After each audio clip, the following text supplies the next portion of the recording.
We're going to be talking again about the cooperculture.com and what does it mean. Uh, so we're here in the what I call affectionately the global meeting room, and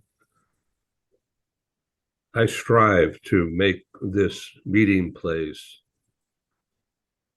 a psychological safe place for business introductions and conversations. Ron Cooper and I have been doing this for about a year, and a lot of hot topics and a lot of controversial topics on occasion. And today is about situational awareness. Now, we're talking about a business setting, correct? Yes. All right, here's Ron Cooper. Ed, thank you. I appreciate the opportunity to interact with you, your listeners.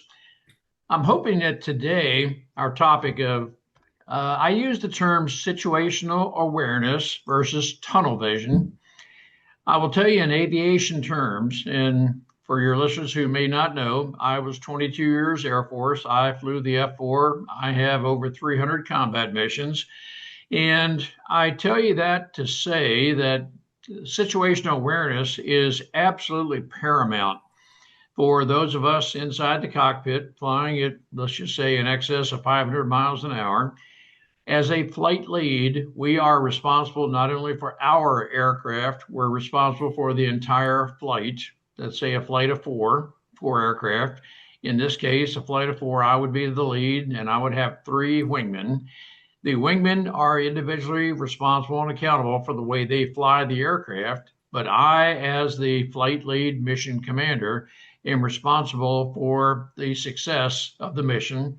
One of the criteria for mission success is we have a mission to do whatever that mission is, bombs on target, whatever it is, maybe.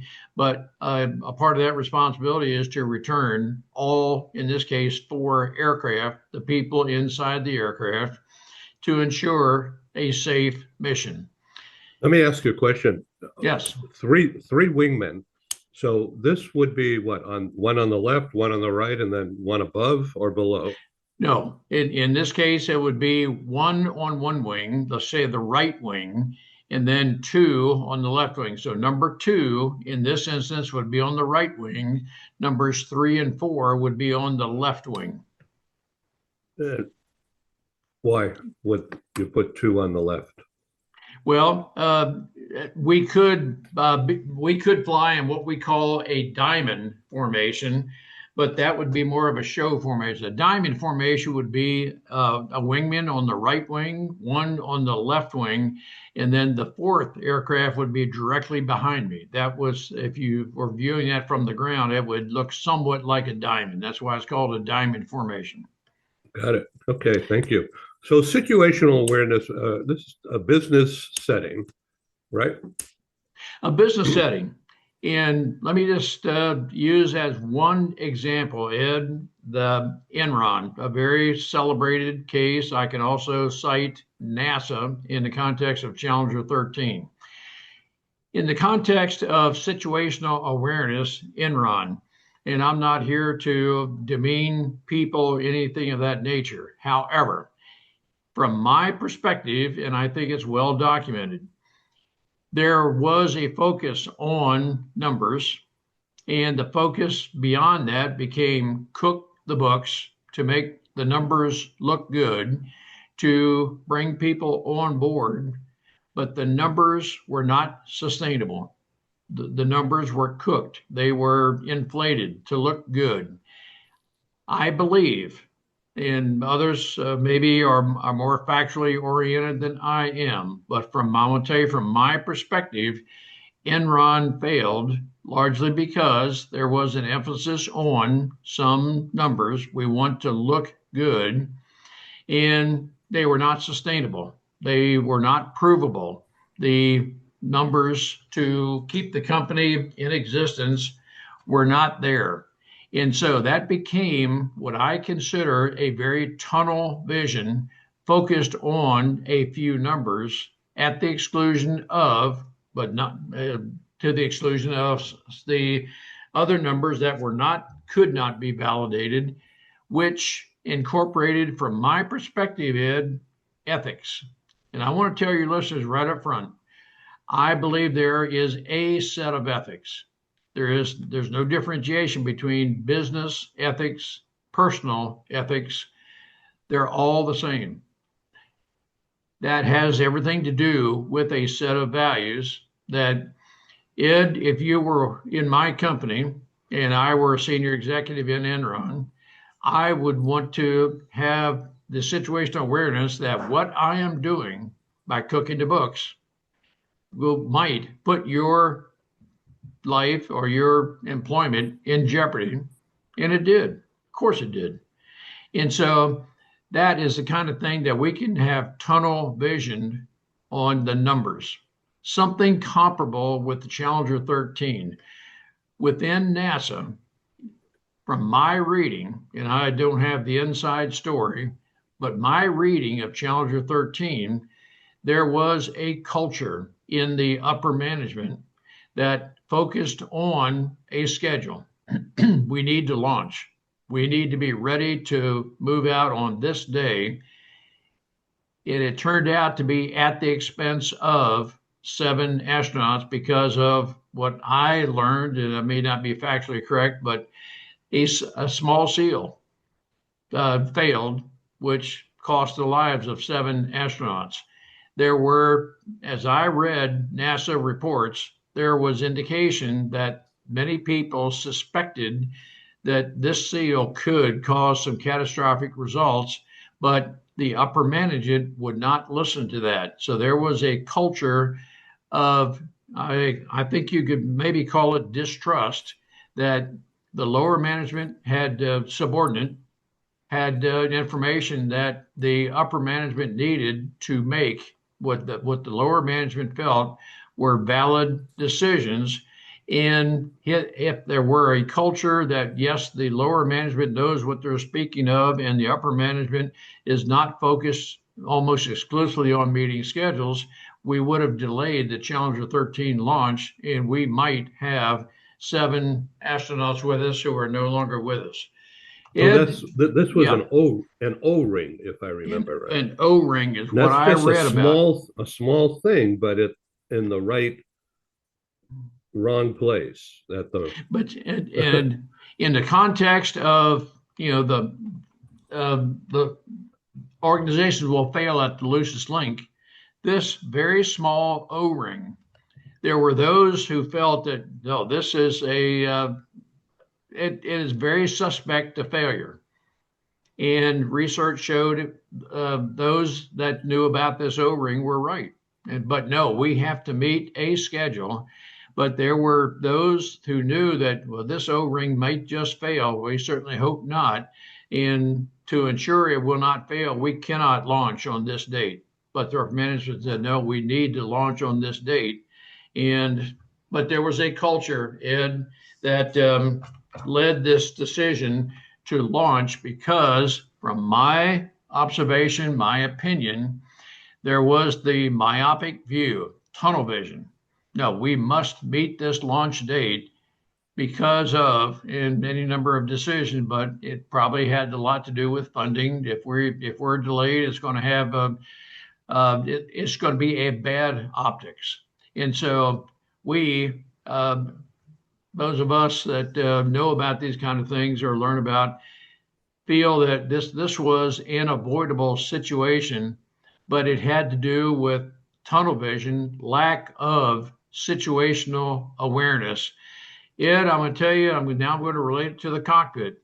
We inside the cockpit have to be totally aware of everything in our surrounds, the enemy defenses, the weather, those who are piloting the numbers 2, 3, and 4 aircraft.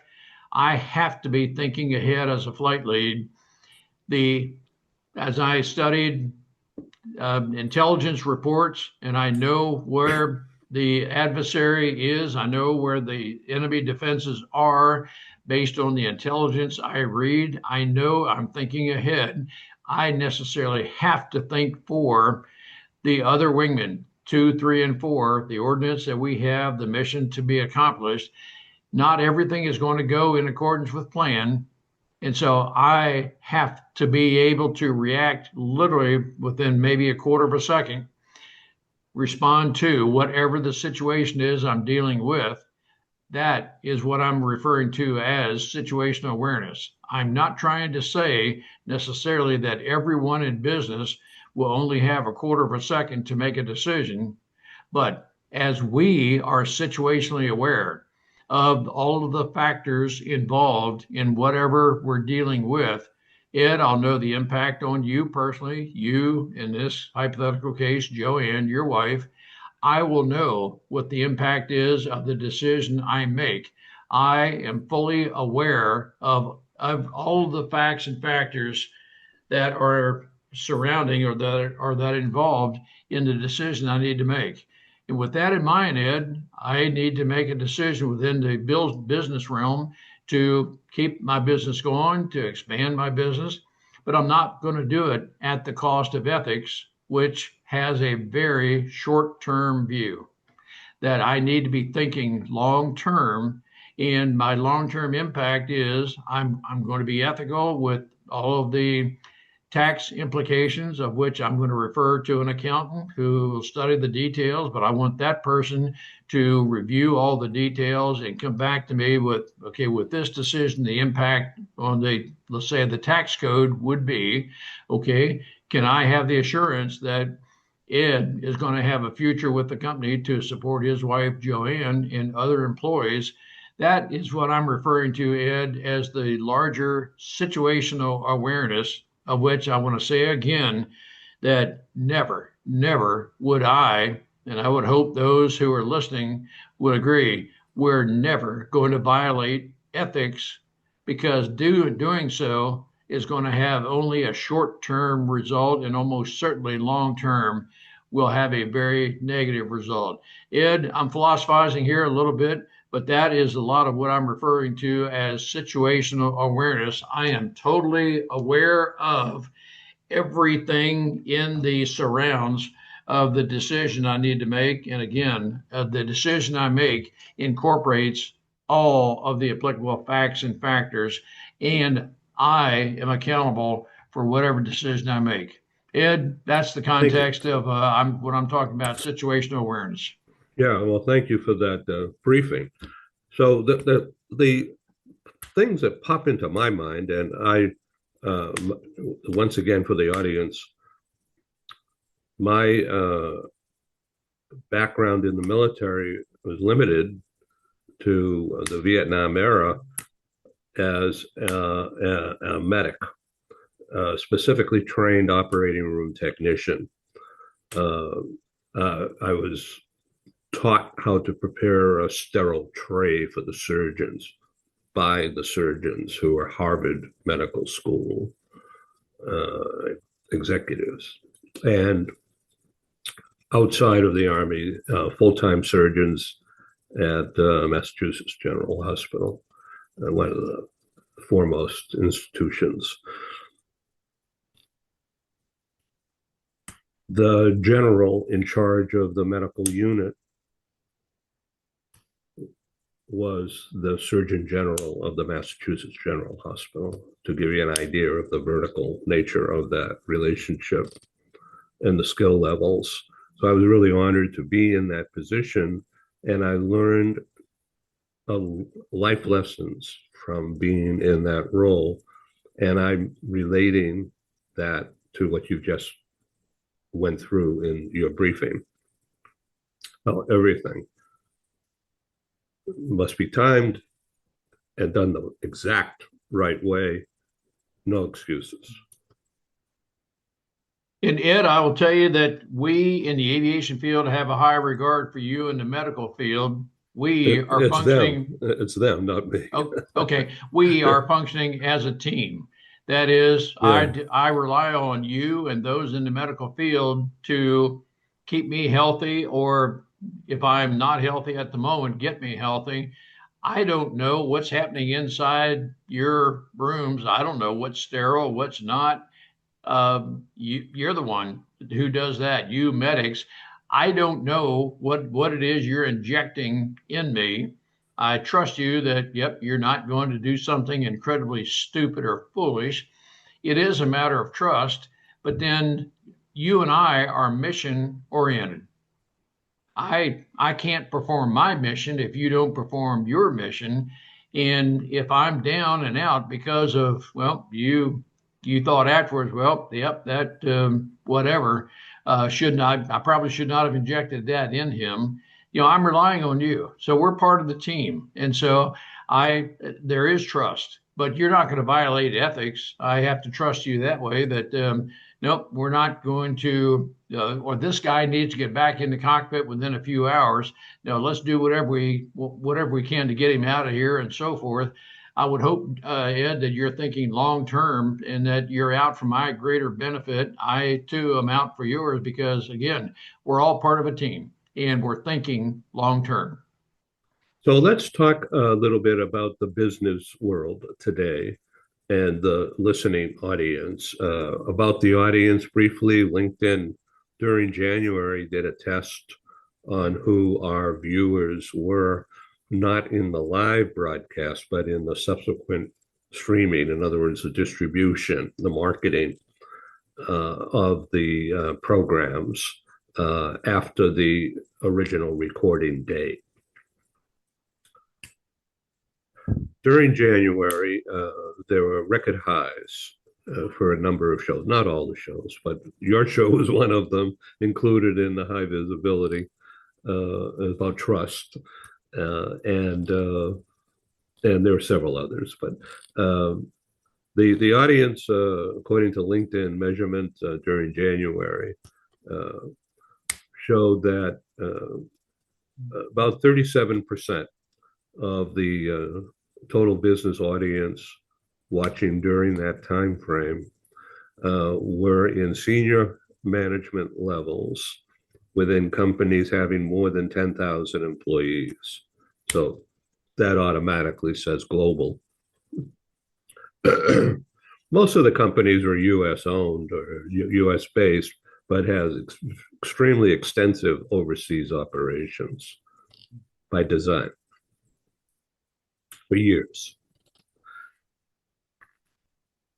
Further, the audience during January, just to give you an idea of who is interested in this kind of a topic, particularly this topic, 60 to 65% of the total audience were once again in senior levels of management in corporations having more than 1,000 employees. So a smaller number, huge distribution, larger number when the population of the employee companies is broader, deeper, more diverse. They need to hear what you're saying and understand, particularly the younger people, in my view, about how to learn, how to communicate within the business environment. And I think that many young people, I think they're really advanced schooled in tech. So they have skills I never learned until recently. And far be it from me to do anything more than make sure the buttons are pushed right here to get the sound and the video to work and record. But they need to learn how to relate to people. Now, how would you take that difficult problem of communicating the precision and the technique and the honesty and the openness for criticism, being open to receive criticism and then feed it back that you're actually learning from it and doing something, and then winning the praise or correction from you as leader? How does all that work? I mean, we're in a business room setting, as you can see on the screen. So this is really important. Ed, what you're discussing is right on target. And Thank you. again, your background picture indicates possibly senior leaders from a company where depiction is we're in a classroom, boardroom, a conference room, whatever the type setting might be. But I am in settings like this frequently where I am imparting knowledge, and nobody wants to have their time wasted. We never get a return on time. And so, with that in mind, Ed, how do we communicate well with each other? Marty, my wife, and I are DISC, DISC, personality certified. And that is a matter of learning other people's personalities. Everybody is, we use the term somewhat loosely, euphemistically, we're wired differently. You and I are different, Ed, just by the way we're born. And our background, our life experiences necessarily make us different. To be able to effectively communicate with you and others, I need to have a mindset of wanting to learn from and be willing to adapt to your personality. I cannot force myself on you. You're not going to be receptive to that. Other people won't. But as I choose to learn to adapt to you, your personality, that is going to be a big factor in us relating better to each other. In the context of seniors by age, geographically, demographically, baby boomers, those of us who were born in the 40s through 60s or whatever the time frame is, we will necessarily be leaving the workforce shortly.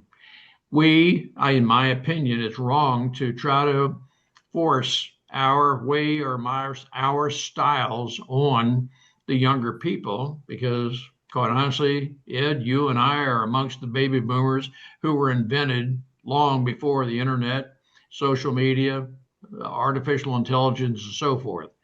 I am a believer in reverse mentoring. Those millennials and younger than me, I can learn from them. My hope is they reciprocate. We can learn from each other, but that's a cooperative environment. Do we have a cooperative environment, or would you and I, just very euphemistically, talk down to in a condescending way to those who are younger than us? My hope is we would not do that because no one wants to be talked down to. We want to relationally be on an equivalent value, equivalent level. Now, I may be in a position to where I'm responsible for things that the person I'm speaking to is not, but that's not in the form of my opinion. That's not a hierarchical type thing. It's just that I have a larger area of responsibility. Ed, there's a lot that I'm saying there that in the culture, on the context of a company culture, people want to be in a company whose culture is very receptive, very communicative. We are accepting of each other. Possibly you and I can be very different on ideological or other issues that are, in my opinion, peripheral. We need to agree on some very basic values. The values in this context refer to ethics, and I can't compromise on those. I'll close out by saying that I can very easily train a person to adapt to some position. Let's just say a position of I want a person to be a researcher. I can train a person to do that, but the values you bring into my organization are largely inherited. They're not going to change. And so, Ed, I want to make sure that you and I are aligned in our values, but I can train you to be almost anything that you would want to best fit within the company if you're a fast learner. Ed, a lot said there, but that is a lot to do with a communicative, relational culture. Well, that was very worthwhile to listen to, Ron, and thank you for sharing that.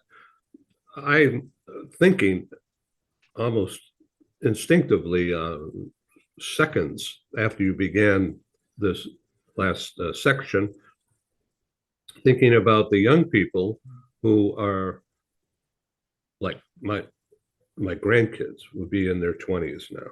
Okay. So, and I have a granddaughter who's 27, super bright in the hotel industry right now. Uh, they are going to take the key words that you have just said, key thoughts, and ask Gemini or Claude, the AI, right? Chat GPT or whatever. And they're not going to listen to me or you. They're going to ask for guidance from that machine. And the machine's going to zip through emails and whatever, and then throw back summary statements. And if it's done right, and I happen to like Gemini, and so far it's been easy for me to use and learn from, they're going to do a really good job in organizing sequential thinking about how to learn what AI is all about and how to learn what they're giving out. This is the new world. And people in our age bracket, I am 80. I don't look it, I don't act it, I don't feel it, but the clock says 80. So, but I'm not going anywhere. I'm sitting in this chair and doing TV broadcasts with people from around the world, and I love it. It's energizing. And I'm inviting cross generations to join me in this global meeting room. The topic that you're talking about is responsibility. Responsibility to want to learn from each other. So younger people have to teach me about how to use Gemini, for instance, Gemini better, how to ask or prompt it to give me the directional what I need. Now, what you were just talking about as the leader in the very technical approach in business based upon the military expertise and leadership, obviously you excelled, and the people around you excelled because of your training skills and leadership technique in a dangerous, critically dangerous situation. Business itself today can be dangerous, but it is not as dangerous as being going more than 500 miles an hour, supersonic risk. But business today is critical because if people make a mistake or don't understand the trust factor that we discussed in the past few weeks, they're not going to convey you. They're not going to talk openly about what they don't know, even though you want them to, because of their insecurity. They know they're wearing a mask, perhaps. They have technical skills, but they don't have the social skills to convey that they need guidance or help. So it becomes you as the leader to understand that and zero down, saying, you're not responding to me the way you should. You're not giving me your thoughts and your worries about this thing that I want you to do. And I'm seeing, or I'm fearing that I will be seeing disconnect and failure. And I don't wish that on you, son or daughter. I want you to be open and talk to me like you would to AI. Situational awareness, right? Yes. Ed, I'm going to attempt to synthesize what you just said by relating an incident that occurred this weekend. You may not, maybe it made your news, but there was a 13-year-old child who had a person with a knife slit them in the throat.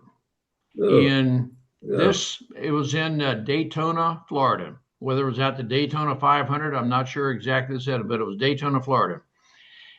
Mom, dad, and the 13-year-old were apparently in a crowd, and I may not have the details exactly right, but I know with certainty a person, and it's a person with a criminal history, came up from behind the 13-year-old with a knife and slit the 13-year-old's neck. Had it gone, reports were a millimeter deeper, that 13-year-old may not be living right now. I saw the news report last night. The Ugh. who knows, 20, 30 or so stitches in the 13-year-old's neck. And the 13-year-old is living and is able to tell the story. Here's where I'm going with this. The 13-year-old, in the context of, okay, now you must be situationally aware of everyone in your surrounds because you don't know who is there, who might try to have or exercise some sort of nefarious intent against you. So the 13-year-old might say, well, okay, mom, dad, you said I must be situationally aware of my surrounding. Okay, I'm going to go to Gemini. Well, how does that work? Well, Gemini comes back with some sort of response.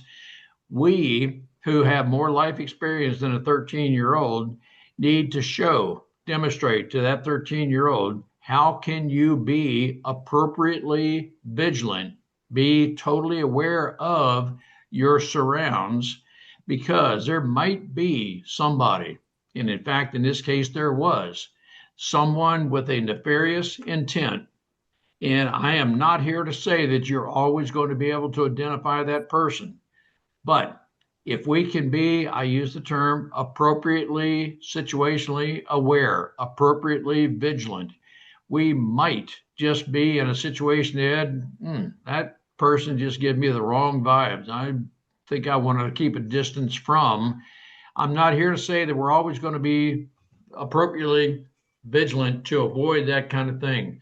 But I do believe, Ed, those of us with more life experience than some others must show others. We must demonstrate how can we be appropriately vigilant. I am not in any form suggesting we're paranoid about, but I use the term very often. We're appropriately vigilant of our surrounds. To me, that is being appropriately situationally aware. And in the context of a 13-year-old, a younger person, a granddaughter, grandson, it might be appropriate to say, I always want you within, if not literally an arm's length, definitely within visual range, because I know there are people amongst us who wouldn't give a second thought to abducting you, type thing. Ed, that's merely one example of situational awareness of which I'm referring. Boy, that is so scary. And Ed, it is. It's I told Marty this morning, and I will tell anybody, they walk amongst us. That's a very euphemistic term, Yeah. but you just don't know. There are some people who don't care. I mean, how could you possibly slit the throat with a knife of a 13-year-old? It's beyond yours and my thinking, Ed, but factually it happened. And so, again, I'm not here to say that we're always going to be able to avoid that kind of thing, but if we can be appropriately vigilant, and then how do you demonstrate to a 13-year-old who, would logically go to, well, I don't know, Gemini, tell me how to do this.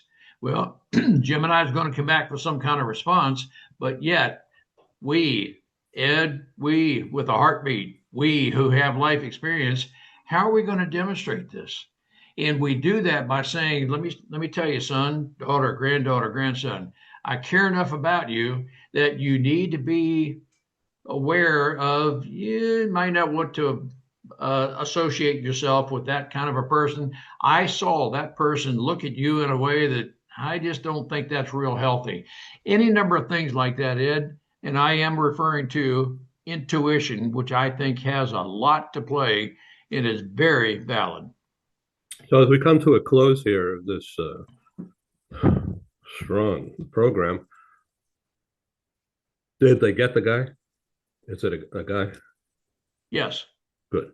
Okay. And as a guy with a rap sheet, and as it turns out, what the news had reported, and I just have to assume it's correct, he was incarcerated and just 4 days earlier was released and committed this threat slashing? Oh, well, I'm a little speechless about all that. So there's a lot going on in the world right now as we speak. It's 19 February 2026, and the U.S. military is on extremely high alert. I'm not giving away any secrets, but I'm here in San Diego Harbor, steps away from where I'm sitting here. And we were out walking on Harbor Island. Joanne and I were out walking on Harbor Island yesterday, which is right across from the Coronado Navy base. And the Coast Guard had ships stationed in various parts of the harbor. Nothing else going on. Normal helicopters over, but a lot of them. And nothing went on. But there's a lot out there in the Mideast and Indian Ocean and elsewhere right now. Really dangerous situation, isn't it? Yes. So again, Ed, being appropriately vigilant in, yes, I like to be aware to where I'm not on the defensive. I would like to be on the offensive and do that with my thinking. Thanks, Ron Cooper. This is Ron Cooper, thecooperculture.com. You'll be glad you went there. Thank you, Ron. Ed, and have a good day. Cheers. Bye-bye. Bye. Thank you. Thank you.